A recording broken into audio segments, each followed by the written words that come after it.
60여 년 전 피난민과 군인들로 인산인해를 이루었던 부산. 지금은 전쟁 당시의 모습을 찾아보기 힘든데요. 6.25 전쟁 마지막까지 함께했던 전우들이 영도다리 앞에 모였습니다.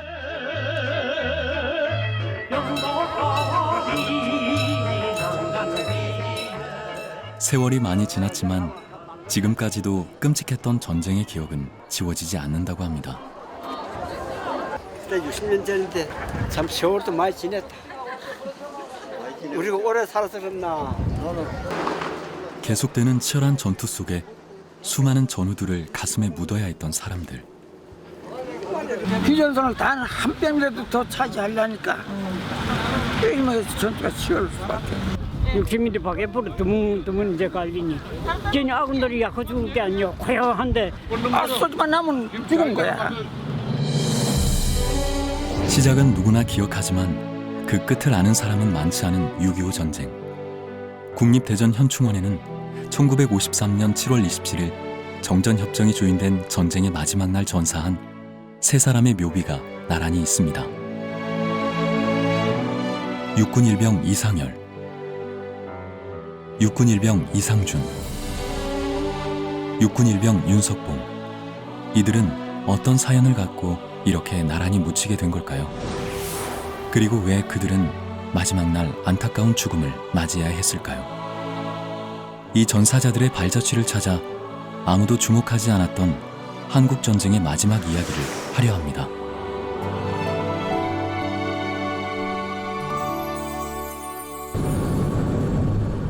먼저 새 전사자들의 유가족을 찾기 위해 보훈처로 향했습니다.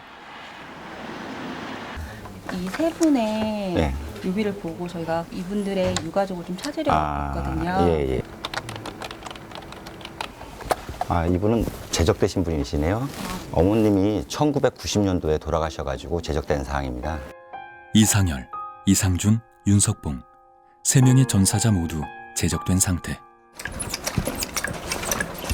다행히 이상열 전사자의 경우 여기 충주보훈청 소속이라 제적 처리 보관돼 있었습니다. 039 0065로 신고인은 이상학 씨로 괴산 청천 이평리에 그 당시에 사셨던 걸로 어머님이 돌아가시고 자녀분이 신고해가지고 정리가 완료된 사항입니다. 어머니는 돌아가셨지만 칠형제나 되니 형제 중 한 분은 만날 수 있겠다는 생각이 들었습니다. 현재 알 수 있는 건 몇십 년 전 주소지뿐 주소지 하나의 의지에 무작정 유가족을 찾아 나섰습니다. 세 명의 전사자 중 먼저 이상열 전사자의 고향 충북 괴산으로 향했습니다. 충북 괴산군 청천면. 이곳에서 이상열 전사자의 유가족을 만날 수 있을까요?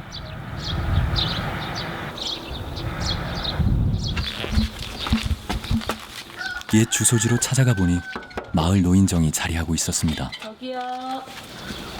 아무도 안 계세요? 네. 마을 분들을 만나 이상열 전사자의 가족에 관한 얘기를 여쭤보기로 했습니다. 좀 여쭤볼 게 있어서 왔는데요. 지금 저쪽에 살고 계셨던 할아버님을 좀 찾고 있거든요. 아, 그래요? 네. 저희 이사 온 지 얼마 안 돼서 잘 모르겠어요. 아, 정말요? 아, 저기 아버님 계시네요. 선생님 혹시 이상학 씨라고 아세요? 이상한 씨 여기 어디요? 저짝 집이 다음에 다행히 이상열 전사자의 동생 이상학 씨가 근처에 살고 있다는 걸 확인할 수 있었습니다.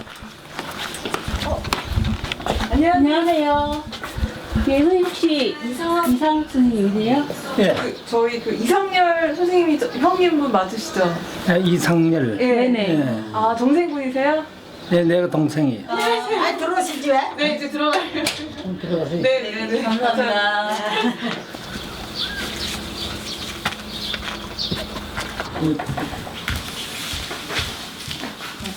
동생 이상학 씨는 60여 년 전 전사한 형에 대한 기억을 얼마나 간직하고 있을까요? 우리 형제가 이제 칠형제였어서 칠형제. 아들만 7개. 그 이상열 형이 이제 셋째. 우리 내가 다섯째고. 기억이 남는 것은 워낙에 그 형이 마음이 굉장히 좋아요. 좀 마음이. 오늘 뭐 동생이 좀 잘못해도 뭐 뭐 야단 쳐는 법이 없고 그냥 다 일로고 색시가 있었다고. 잘했어요. 1년 살았어. 1년 살다가 이제 그 군에 갔지 이제. 저녁에 한 그릇 놓고 아침부터 한 그릇 놓고 살아서 돌아오기 아침 저녁으로 냉수 한 그릇 떠놓고선 옛날에 많이 그랬지. 그러나 형수가 그토록 기다리던 남편의 첫 소식은 전사 통지서였습니다. 그때 뭐 형편없었지 뭐. 그러니까 뭐 그 어머니나 그 형수나 뭐 그거 그 통지서 받아가지고 서령에 왔으니까들이 뭐 전장은 난리가 나서 저녁이면 집에서 뭐 난리가 났었지 뭐. 남편을 가슴에 묻고 살아야 했던 형수는 한동안 이곳에서 홀로 지내다 떠났습니다. 딱하기도 하고 뭐 불쌍하고 뭐 시방 와서는 그 생각하면 뭐래요. 다 잊었지 이제 뭐. 다른 두 사람은 또 어떤 사연을 가지고 있을까요? 이상준 전사자의 고향인 남해로 발걸음을 재촉했습니다. 경남 남해군 면사무소의 도움을 받아 이상준 전사자의 유가족들이 아직 살고 있는지 여부를 확인해 보기로 했습니다. 혹시 아직도 여기 살고 계신지 한번 확인 부탁드려도 될까요? 잠깐만요. 다행히 이상준 전사자의 동생이 옛 주소지 부근에 살고 계신다는 걸 확인할 수 있었습니다. 지금 이쪽 주소에는 이상천 씨가 살고 계시거든요. 남해군 서면 중현리. 도착해보니 조용한 시골 마을이었습니다.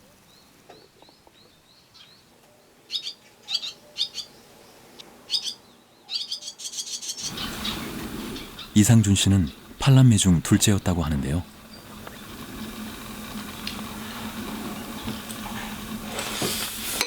지금은 다섯째인 이상천 씨 부부가 고향에 남아 있었습니다.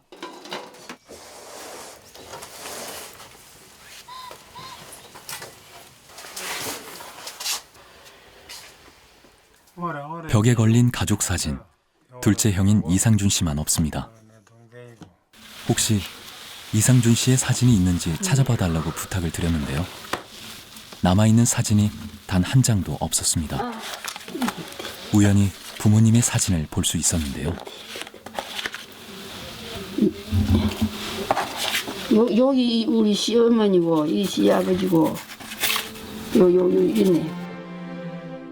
아들의 전사 소식에 어머니의 가슴에는 병이 생겼답니다. 아들 그리 그새 비고 합병으로 숨차는 병이 생겨가지고 그래갖고 살다 사는 동안에는 늘 약을 달아놓고 자세다 그리 돌아갔었지. 동생 이상천 씨가 전쟁 중 먼저 군대를 갔는데 부상을 당해서 집으로 돌아와 보니 형은 이미 전쟁터로 떠난 상태였습니다.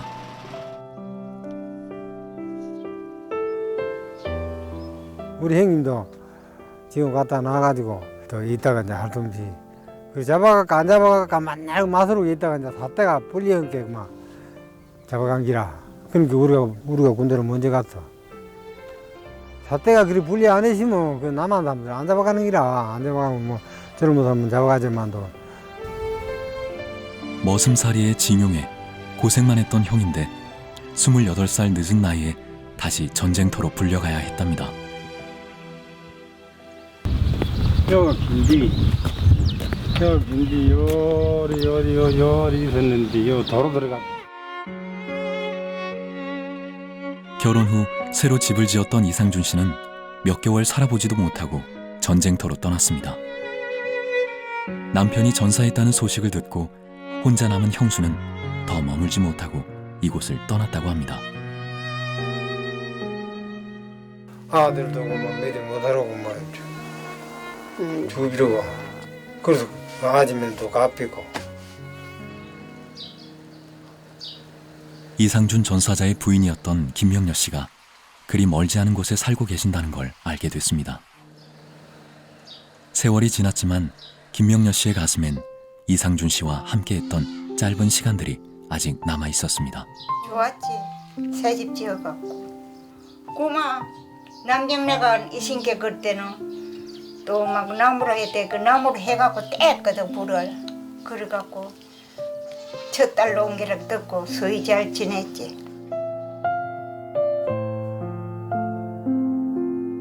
그러나 행복한 시간은 오래가지 않았습니다. 새로 지은 집에서 함께 1년도 채 살아보지 못하고 군에서 영장이 나왔습니다.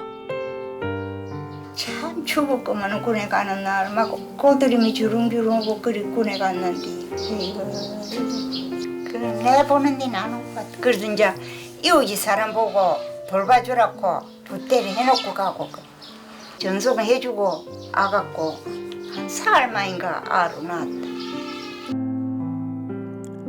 꼭 돌아오겠노라 약속했던 남편. 아들 얼굴도 보지 못하고 끝내 돌아오지 못했습니다. 저슬에 지갑에 보내놓고 디대 저슬에 죽을 때 그래.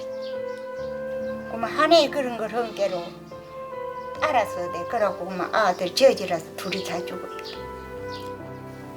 행복했던 세상이 힘들었어. 내한테 힘들었는데 뭐 얘가 행복했을기고.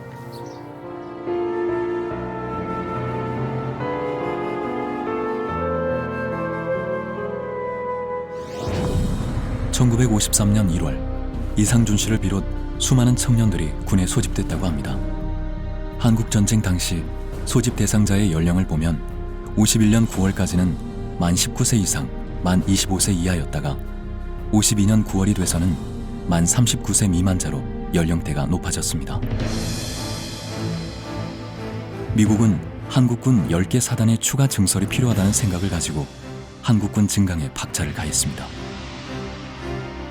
실제 1952년 10월에서 12월간 한국군 2개 군단과 7개 사단, 6개 독립연대가 창설되었고 1953년 1월 한국군의 병력수는 47만 명을 넘어서게 됩니다. 그런 이유로 28살 이상이었던 이상준, 윤석봉, 이상열 씨도 1953년 초 뒤늦게 군에 소집돼 제주 훈련소로 향했습니다. 제주도 훈련소 얘기를 듣기 위해 6.25 참전용사 이현영 씨를 만났습니다. 이 사진이야말로 참 1952년 초에 제주도 제1훈련소 사진 8809699 내 군번입니다. 화순항입니다. 화순항. 훈련소의 시설이 굉장히 열악했죠. 천막치고 임시 건물이었고 제주도의 그 가벼운 돌 그걸 갖다가 이래 석쪽해서 쌓고 참으로 비바람도 피하기도 어려웠던 그 훈련소에서로 하도 지겨워서로 육지를 나가고 싶다. 중대장 김영호 소위가 혼자 살고마치 얘기가 너 육지에 나가면 다 죽어. 전방 가면 죽는다. 설마 LST를 타고 육지를 오면은 일단 보충대에서 좋은 곳으로 선택해서 갈 수 있으려니 LST에서 내리자마자 신병들은 밤중에 10년 총대로 집합 운동장에 모였는데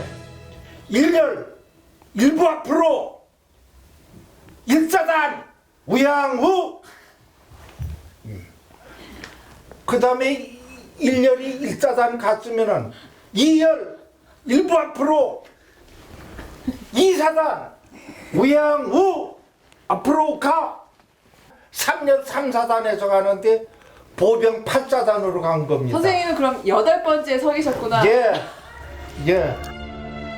부산에서 춘천으로 향하는 기차는 매일같이 신병을 실어 날랐습니다.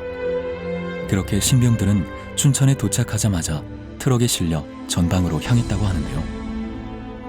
기관병이 인솔에 가면은 화물칸 차가 실어다가 전방으로 그 밤중에 올라가는데 수도고지가 얼마나 악산인지 바위산이 피야간에 하도 포탄이 떨어져서 자갈이 돼버렸어요. 그런 거를 밤중에 올라가는데 벌써 주저항선 가깝게 올라가니까 냄새에 못 견디겠어요. 냄새. 주저항선 근처에 시체가 대충 그냥 이래 마대로다가 덮어놓은 시체. 그러니 냄새가 역해서는 못 견딜 만큼 처음 맞는 그게요. 험난한 고지대에서의 전투는 쉽지 않았습니다. 은폐, 엄폐할 곳도 없는 곳에서 고지를 점령해야 하는 일은 더더욱 어려웠겠죠. 개미떼처럼 달려드는 공산군, 수없이 떨어지는 폭탄 사이에서 많은 전우들의 죽음을 목도해야 했습니다. 1953년 초, 그러니까 이상열, 이상준, 윤석봉 세 사람도 고지전이 한창일 때 전선에 도착했을 겁니다. 이들은 겨울이 아직 기세를 부리는 고지에서 적군과의 싸움은 물론 추위와의 싸움에서도 이겨내야 하는 힘든 상황과 맞닥뜨리게 됐겠죠.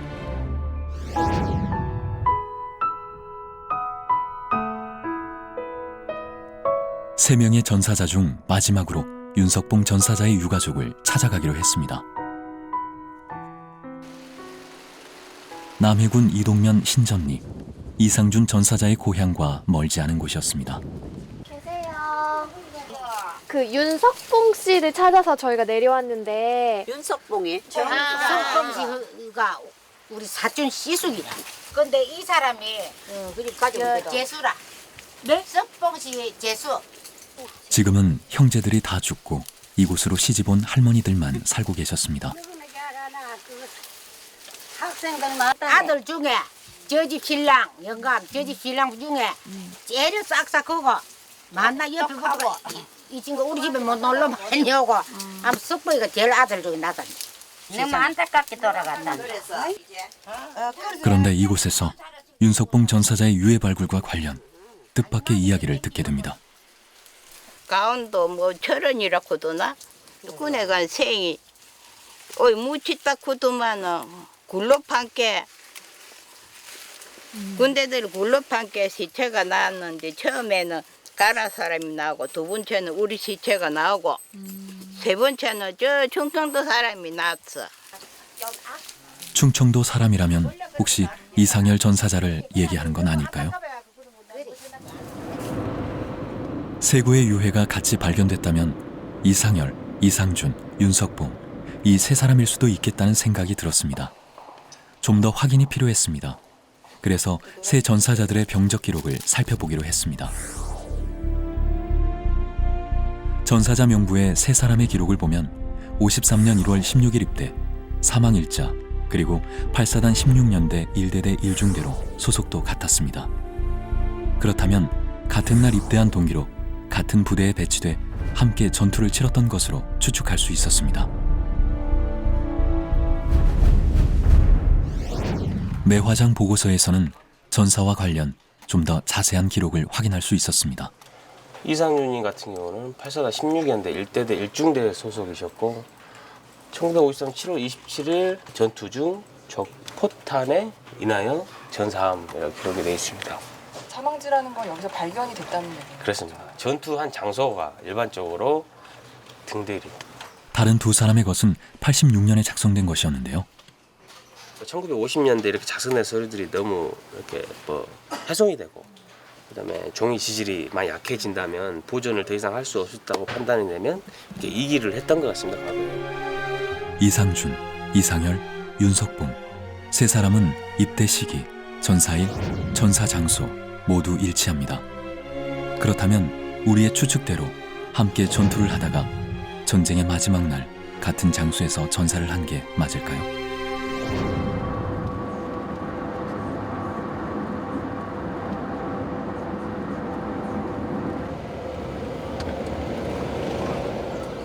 (86년) 당시 8사단 16년대에서 매화장 보고서를 직접 작성한 분을 수소문 끝에 만날 수 있었습니다. 안녕하세요. 네, 안녕하세요. 매화장 보고서 작성하신 우리 군수. 아, 그때 담당관. 86년 당시. 네. 그때 당시 작성하셨던 건가요? 임종호 씨. 내가 자필로 작성했는데. 자필로. 아, 선생님 자필이세요? 네, 자필로. 그 당시에 홍정표 군수 담당관은 86년 당시의 일을 또렷이 기억하고 있었습니다. 7월 3일 같은 양식이잖아. 그러니까 세 사람 것이 같이 이제 한꺼번에 한꺼번에 유해를 발굴해가지고 네. 같이 이리 왔어요. 육군본부에 이제 조회를 해가지고 그 당시에 왔는데 유품을 보면은 그 애모한 탄피 있잖아. 애모한 탄피, 그 다음에 미제 스푼 US 짤막한 거, 그다음 군용 스푼, 그 다음에 인식표 이렇게 갖고 온 거죠. 그 다음에 이제 유골하고 이렇게 세 분이 같이 이렇게 묻혀 있을 때, 세 분이 같이 이렇게 한 장소에서 발견이 됐다 보니까 어떻게 뭐 개인호 같은 데서 이렇게 있다가 포탄에 의해서 같이 이렇게 전사를 해서 묻혀버린 것이 아닌가. 우리의 추측대로 세 사람은 53년 7월 27일 같은 호에서 전투를 치르다 전사한 것이 확인됐습니다. 그렇다면 그들이 전사한 곳은 지금의 어디일까요? 먼저 전사 장소인 김화 원동 등대리의 기록을 찾아가 보기로 했습니다.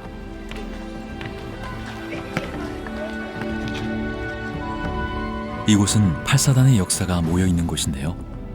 6.25 전쟁 당시 유품들과 전투 관련 역사가 정리돼 있었습니다.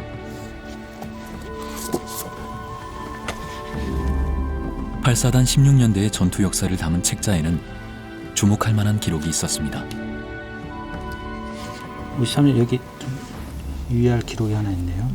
7월 27일 589 고지와 무명고지 능선에서 다수의 북한군과 부근 일대에 적 전초진지 교란이 있었다라는, 휴전하는 당일까지도 계속적으로 어떤 규모의 차이가 있겠지만 교전은 계속 있었던 것으로 보여집니다.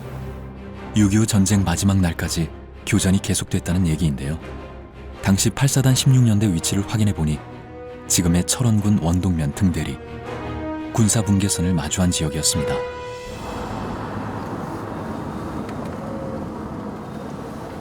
민통선을 지나 한참을 더 북쪽으로 들어갔습니다. GOP가 위치한 이곳이 이상열, 이상준, 윤석봉 3명의 유해가 발견된 원동면 등대리입니다. 북한과 바로 마주하고 있어 경계가 삼엄한 이곳엔 인적이 끊긴 지 오래됐습니다. 이곳 어딘가에서 3명의 전사자가 묻혀 있었다는 얘긴데요. 여기저기 둘러보다 옛 전쟁 자료에서 본 듯한 지형이 눈에 띄었습니다. 이곳은 6.25 전쟁이 끝날 무렵 8사단이 주둔했던 장소입니다. 8사단 16년대 1대대 1중대였던 세 사람 또한 이곳에서 마지막 전투를 치렀을 것입니다. 하지만 안타깝게도 지금은 수풀이 우거져 그들의 호가 있었던 정확한 위치를 확인할 수는 없었습니다.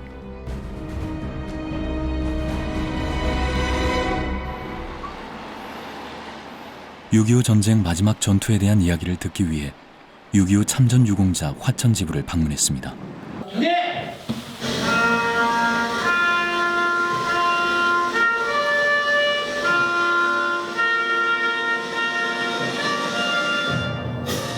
이 수많은 참전 용사들 중 8사단 16년대 마지막 전투를 기억하는 분을 만날 수 있었습니다. 자유롭고 정의로운 대한민국의 무한 영광을 위하여. 자세한 얘기를 듣기 위해 함께 집으로 향했습니다. 저기 저 백암산에서 찍은 사진 저기 한 장이 또 저거.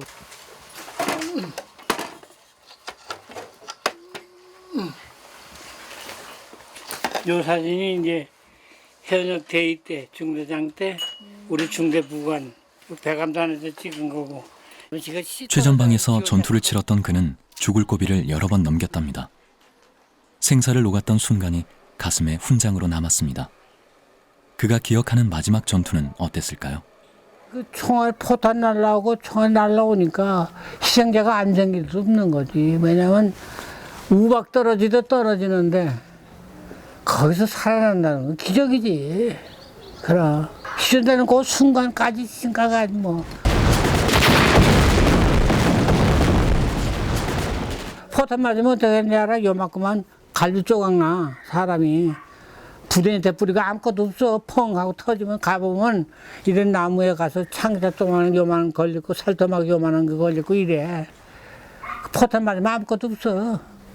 그럼 27일날 그렇게 돌아가신 분들은 시체를 그냥 산에 버려져요. 버리는 게 아니라 뭘 찾을 수가 있어 버리지. 그냥 다 이렇게 죽은 채를 그대로. 아니 죽은 채로가 아니죠. 없다니까. 요만큼 토막 나서 날아가 버리고. 전선에서는 정전 협정이 어떻게 진행되고 있는지 전혀 알 수 없었을까요? 우리는 휴전 직전에 알았지. 전방부대는 그런 거 빨리 안 알려줘. 그거 알려주면 전쟁을 안 하잖아. 그건 몰라야지. 왜냐면 그럼 사기가 문제니까. 사기 문제니까 그걸 안 알려주고 딱 했다가 그 시간 되면 딱 발표하는 거야. 그러니까 그때는 고지 하나하나를 그렇게 생명을 걸고 싸웠어. 6.25 전쟁 총 사망자 400만 명 중 1951년 일사후퇴 이전 사망자는 100만 명, 나머지 300만 명은 1951년 6월 정전협상 이후 사망자였습니다. 38선 부근의 전선엔 하루에도 몇 번씩 고지의 주인이 바뀌었던 치열한 전투가 26개월간 계속됐습니다. 우리는 왜 이 소모적인 고지 쟁탈전을 계속할 수밖에 없었을까요? 그리고 정전협정 당일까지 치열한 전투를 해야 했던 이유는 무엇이었을까요? 수차례 휴전 제의를 무시하고 공세를 퍼붓던 공산군이 1951년 6월 23일 휴전을 제의, 7월 10일 정전회담이 시작됐습니다. 최종 합의에 도달할 때까지 군사작전은 계속한다는 전자에 시작된 회담. 회담이 순조로울 때는 전선이 소강 상태였으나 결렬되거나 지연될 때는 전투가 치열하게 전개되었습니다.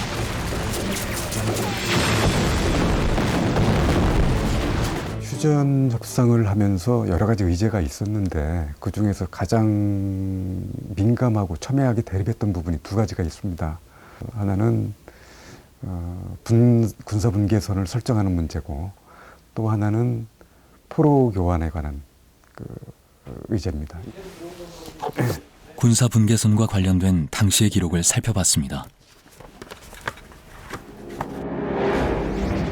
38도선이 아닌 현재 전선보다 북상한 분계선을 휴전선으로 정한다. 유엔군 측은 6회 공군을 통합한 군사력의 우세로 당시 점령하고 있었던 전선의 위치보다 북상한 분계선을 공산군 측에 제안했습니다. 그러자 공산군 측이 즉각 반발합니다. 유엔군 측의 제안은 가소로운 것이다.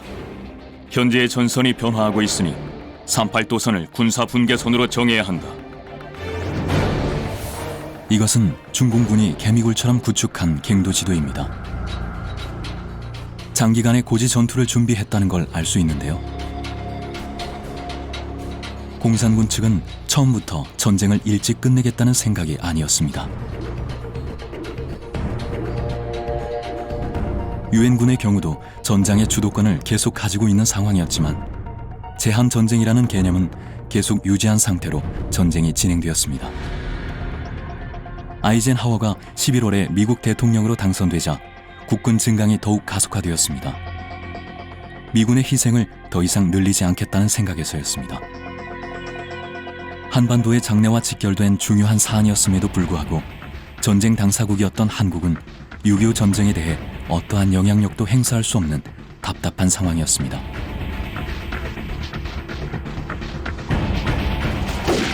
그래서 북진도 통일도 아닌 소모적인 고지 쟁탈전이 계속됐습니다. 그렇다면 고지전은 어떤 모습이었을까요? 사실 그때 그 상황 모습이 그 영화 고지전 보셨어요? 영화? 근데 그건 애들 장난이지. 그런 생각이 있어. 고지 전투 중에서도 가장 치열했다던 백마고지 참전 용사들에게 당시의 생생한 이야기를 들어봤습니다. 나 바쁘니까 그렇지. 백마고지에 30만 마리 떨어졌어. 중공군이 4만 5천만.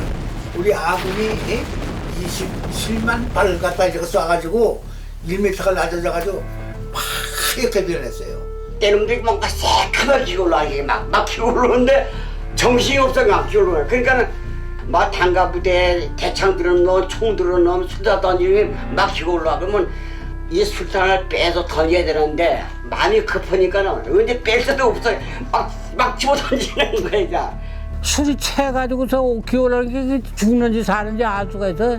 그런데 맨 처음에 오는 거 한 20명 쏴도 그때는 땡길만 한데 그 다음에는 계속 자꾸 올라오면 이 총을 쏘는 사람이 질려. 아, 저기도 자꾸 기어오르는 걸 어떡해. 사람이 질린다. 그러니까 그가 막 불바다가 돼버리죠. 산이 빨개서 그냥 올라가보는 게 연상 보충병이 연상 오니까 난 배고 진들 때 연상 보충 올라가면 죽으니까 이제 3일밖에 안 되는데 교통에 바꿔도 올라가니까 그냥 물컹물컹하게 피가 막 삐져나올 정도로 돼. 장가도 못 가고 애기도 못 나가고 죽으면 어떡하냐. 그게 제일 생각나는 거야. 그리고 그 다음에 뭐냐면 이제 어머니 생각나는 거야. 내가 시도 못 받아놓고 죽는다. 그런 생각에. 계속되는 고지전을 치르면서 함께였던 이상열, 이상준, 윤석봉 세 사람 또한 고향에 남겨진 아내와 자식들 생각이 간절했을 것입니다.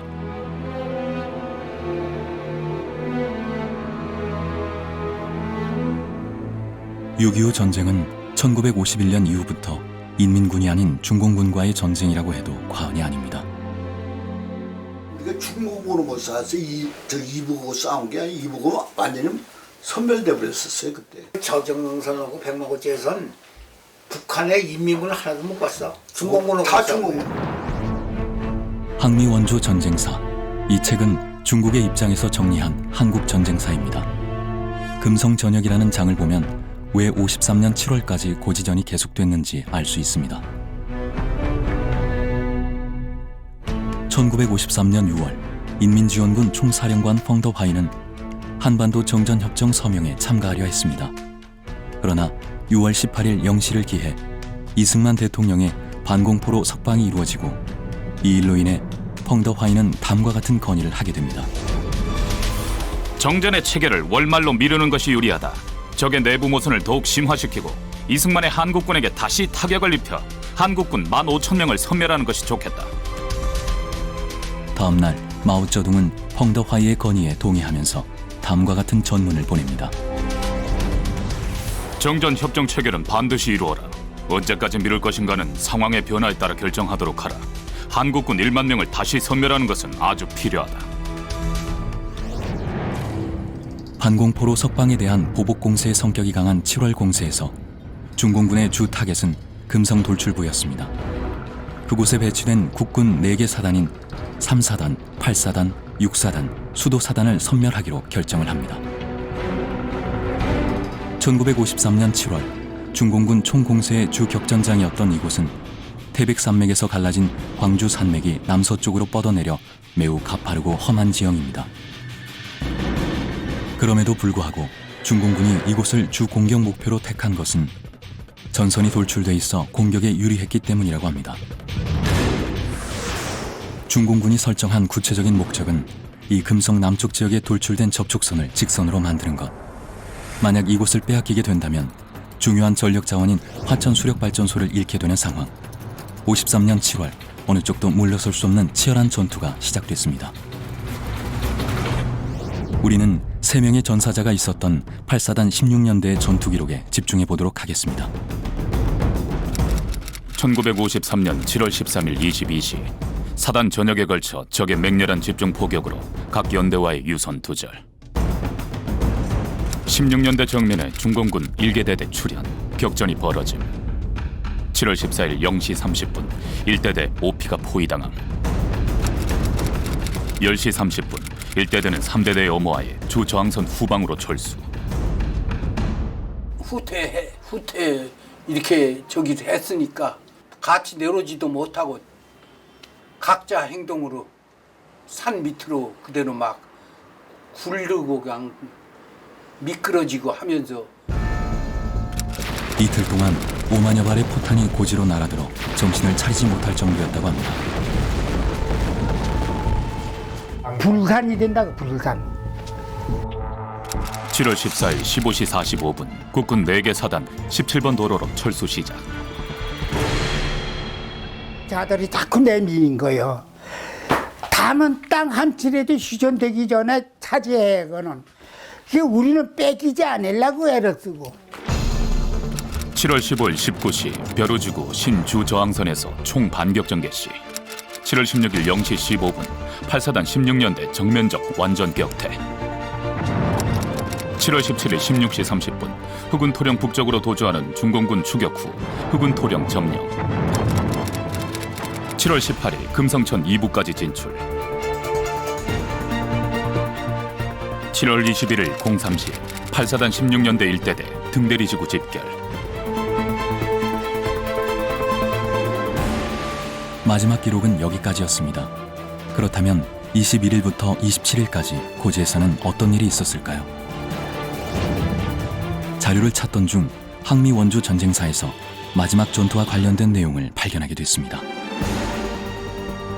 7월 17일부터 27일 정전 때까지 지원군은 금성 이남에서 미군과 한국군이 한 개 소대 이상 병력으로 진행한 천여 차례의 반격에 대응하였다. 주전하는 그 시간까지 그냥 포를 사람이 왔다 갔다 하니까 그대로 때리는 거야. 양쪽에서 바로 뒤가 꽝 떨어지더라고요. 막 시체가 날아가 푸고 막 이래. 1953년 7월 27일 이른 아침 판문점에서 정전 협상 준비가 한창인 그때 등대리 지구에서 전쟁을 치르고 있던 이상열, 이상준, 윤석봉 3명의 호에 포탄이 날아와 터집니다. 몇 초 앞두고서 포탄이 날아가 때리니까 그냥 날아가 버린 거지. 그리고 불과 몇 시간 뒤인 오전 10시 정전 협정이 체결됩니다. We have stopped the shooting. That means much to the fighting men and their families. And it will allow some of the grievous wounds of Korea to heal. It is, however, only a step toward what must yet be done. 1953년 7월 27일 늦은 오후 고지의 총성이 멎게 됩니다.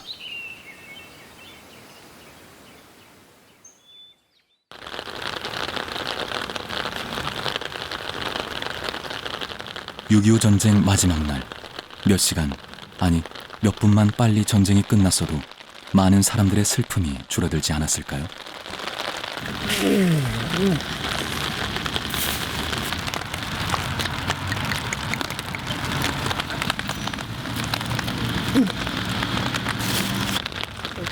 오늘 우리 왔다고 반갑다고 아줌이 우리 아줌이 눈물인가 보다.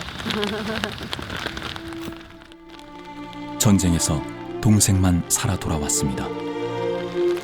오래 못 알아놓기 좀 미안치. 슬픔을 가슴에 묻은 채 60여 년이 지났지만 안타까운 마음이 가시지 않는 건 왜일까요? 그래 어찌든지 뭐 눈물 흘리는 애가 더 살아내도 산 사람은 개하네. 그래도 죽은 사람이 불쌍치.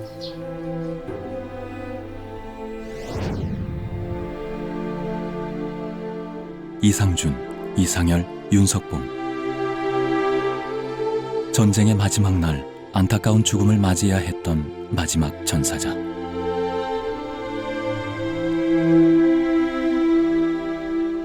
그리고 고지에 버려진 채 아직 가족의 품으로 돌아오지 못한 수많은 전사자들.